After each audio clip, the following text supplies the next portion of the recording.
ইলিশ মাছটা ভাপাবেন কিভাবে সেটা একটু দেখে নিন।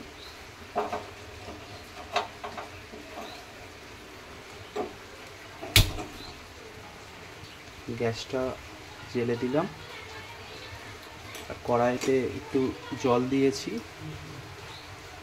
জল দিয়ে এই টিফিন বাস্কটা আছে এটা দেব, দিয়ে এতে ইলিশ মাছগুলো দেব, দিয়ে ভাপাতে দেব। উপকরণগুলো পেস্ট হয়ে গেছে। এবার এতে স্বাদ মতন লবণ দিয়ে দেব আর একটু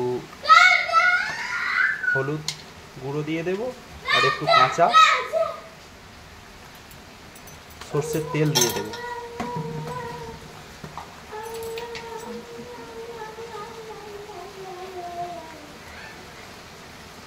বাস,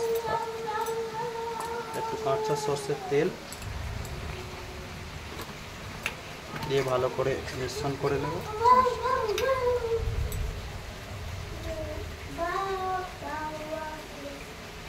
বাস,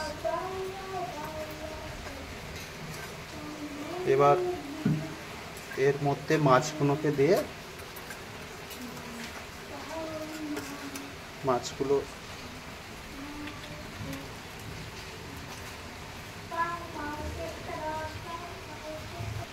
একটু ভালো করে এপিট ওপিট করে পাল্টে নিতে হবে, নিয়ে আর ওপর থেকে দুটো কাঁচা লঙ্কা গোটা ছিঁড়া দিয়ে দিতে হবে, একটু হালকা করে ছিঁড়ে নিয়ে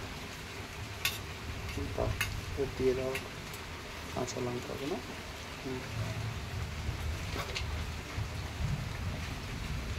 বাস,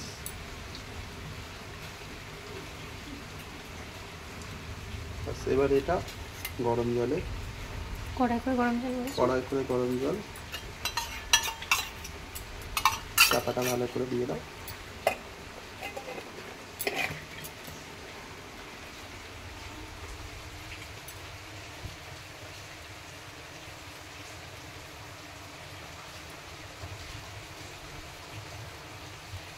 দাও ওপরে একটা কিছু